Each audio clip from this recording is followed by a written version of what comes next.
Hey everybody, KC0 VIA Tom. It's Memorial Day weekend here in St. Ansgar, Iowa. We St. Ansgar, Iowa is about a town of 1,000 people with typical farm town USA. Everybody kind of knows each other or knows about each other. Normally the Memorial Day weekend activity is head up by the American Legion along with the Women's Auxiliary, Girl Scouts, and Boy Scouts. They start very early. I remember when our kids were in the Girl Scouts and Boy Scouts, they have to go out to the local cemeteries outside of St. Ansgar for the name reading of the veterans who are no longer with us. They would drop a wreath on the Cedar River from one of the bridges south of town. Then they would come into town for a small parade, burning down the main drag, uh, with a follow-up ceremony at our main cemetery, city cemetery in St. Ansgar. Then there was a nice luncheon afterwards down at the American Legion. Well, this year with the Corona-19 pandemic, they've had to modify all that. So we're going to come down here at the Memorial Park and do a name reading of the veterans of from St. Ansgar that served and perished in the wars. They about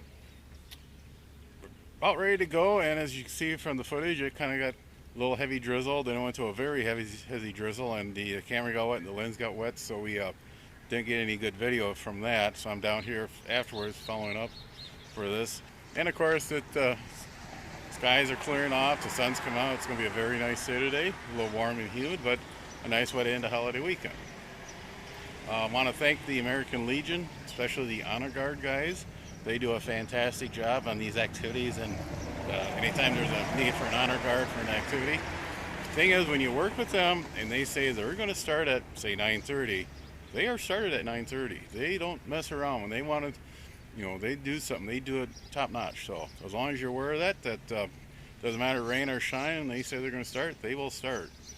Joyce and I used to do a couple parades throughout the year helping out with the chamber, and every once in a while we'd be waiting for a VIP for the ride in the parade, and the honor guard would be whistling at me and trying to get my attention and pointing at their watches, come on, let's go. So before the start of the event, the drizzle was pretty good.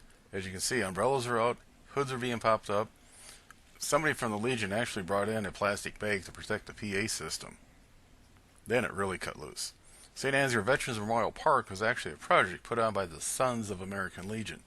There was a couple-year period where they were raising funds to build the park. In the center of the Memorial Park are 3 stone tablets, similar to those of the Vietnam War Memorial. The center section designates the military branches that the veterans served in. The left-hand tablet are the start of the names from earlier conflicts, and finishing up here on the right-hand side of the most recent conflicts. There are 2 brass statues also in the park. The boots, helmet, and rifle used in a lot of the military memorials, along with a full-size brass statue of military personnel. This is called the Veterans Rock. It's a big thank you for all the veterans from the Mitchell County, St. Ansgar area. An artist made this painting up a few years ago, and I was a little worried about it fading. The Sons of American Legion did a very good job in this project. On the back side of the rock is a heart-shaped U.S. flag. Over here in this little corner is the actual artist who did it. The rock is covered with some type of coating to keep the paint from fading. Be sure to tell your friends, neighbors, other hams. Subscribe, hit that bell to get notification when new videos come out. Add comments below. 7-3 everybody.